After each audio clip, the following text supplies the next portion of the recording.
সম্প্রতি নিজ বাড়িতে হামলার শিকার হন ছোট পর্দার জনপ্রিয় অভিনেতা আজিজুর রহমান আজাদ। এবার ভয়াবহ সেই রাতের বর্ণনা নিজেই দিলেন অভিনেতা। বিস্তারিত অঞ্জলি কবিরের ডেস্ক রিপোর্টে। ছোট পর্দার জনপ্রিয় অভিনেতা আজিজুর রহমান আজাদ গত 23 ফেব্রুয়ারি ভোর রাতে রাজধানীর নিকটবর্তী আশুলিয়ায় নিজ বাড়িতে গুলিবিদ্ধ হয়েছেন। এই ঘটনায় তার মা ও স্ত্রীও আহত হয়েছেন। তাদের সবাইকে দ্রুত একটি বেসরকারি হাসপাতালে নেওয়া হয়। কিছুটা সুস্থ হওয়ার পর সেই ভয়াবহ ঘটনার বর্ণনা দিয়েছেন আজাদ। তিনি জানান তাদের বাড়িটি 3 তলা, যেখানে তিনি মা, স্ত্রী ও সন্তানকে নিয়ে থাকেন।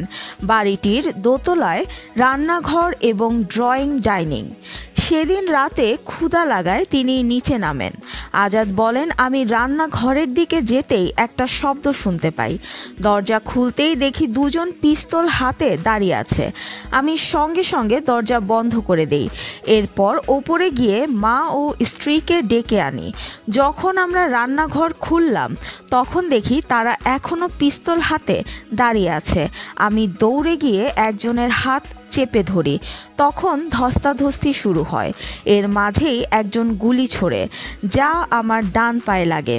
তিনি আরও বলেন, গুলির কারণে প্রচণ্ড রক্তক্ষরণ হচ্ছিল। আমি দাঁড়াতে পারছিলাম না। ডাকাতরা সেটা বুঝতে পারে।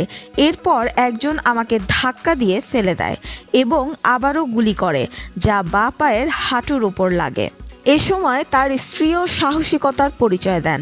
আজাদ জানান, আমার স্ত্রী একজন ডাকাতকে ফ্রাই প্যান দিয়ে মাথায় আঘাত করে, তবে সে পাল্টা আরেকটা ফ্রাই প্যান দিয়ে আমার স্ত্রীকেও আঘাত করে, ফলে সে পড়ে যায়।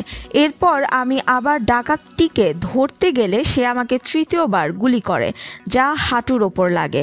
তখন আমি ভারসাম্য রাখতে পারছিলাম না। এরপরও তিনি শক্তি সঞ্চয় করে দাঁড়ানোর চেষ্টা করেন, কিন্তু ততক্ষণে দুর্বৃত্তরা দৌড়ে পালিয়ে যায়। আজাদ বলেন, তারা যেভাবে জানালার গ্রিল কেটে এসেছিল সেভাবেই পালিয়ে যায়। আমরা চিৎকার করলে পাশের বিল্ডিংয়ের লোকজন এগিয়ে আসে। এ ঘটনায় আশুলিয়া থানার ভারপ্রাপ্ত কর্মকর্তা নূর আলম সিদ্দিক জানান, 2 দুর্বৃত্ত রান্নাঘরের জানালার গ্রিল কেটে ভেতরে প্রবেশ করে এবং আজাদের 2 পায়ে গুলি করে।